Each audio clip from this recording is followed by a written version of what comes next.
Equality 2. In a narration found in Sahih Muslim, number 6543, the Holy Prophet Muhammad, peace and blessings be upon him, advised that Allah, the Exalted, does not judge people based on their outward appearance or their wealth.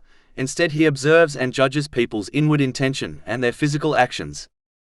The first thing to note is that a Muslim should always correct their intention when performing any deed, as Allah, the Exalted, will only reward them when they perform righteous deeds for His sake. Those who perform deeds for the sake of other people and things will be told to gain their reward from those who they acted for on Judgment Day, which will not be possible. This has been warned in a narration found in Jami' at-Tirmidhi, number 3154. In addition, this narration indicates the importance of equality in Islam. A person is not superior to others by worldly things such as their ethnicity or wealth. Even though many Muslims have erected these barriers, such as social castes and sex, thereby believing some are better than others, Islam has clearly rejected this concept and declared that in this respect, all people are equal in the sight of Islam. The only thing which makes one Muslim superior to another is their piety, meaning how much they fulfill the commands of Allah, the Exalted, refrain from His prohibitions and face destiny with patience according to the traditions of the Holy Prophet Muhammad, peace and blessings be upon him. Chapter 49 Al-Hujurat, verse 13. Indeed, the most noble of you in the sight of Allah is the most righteous of you. In addition, the main narration under discussion also indicates that women should not waste their time debating and arguing about their position in the world in respect to men.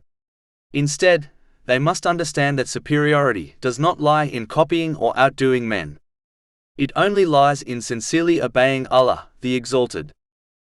A Muslim should therefore busy themselves in obeying Allah, the Exalted, by fulfilling His rights and the rights of people, and not believe that something they possess or belong to will somehow save them from punishment.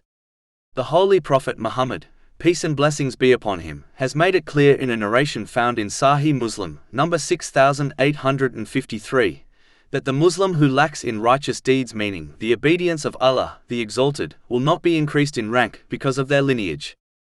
In reality, this applies to all worldly things such as wealth, ethnicity, gender or social brotherhoods and castes. Finally, as Islam judges people based on their obedience to Allah, the Exalted, so should people.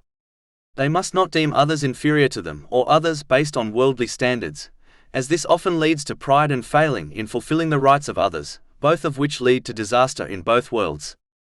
The real status of a person is hidden, as one's intention is hidden from people, even if they can observe their actions.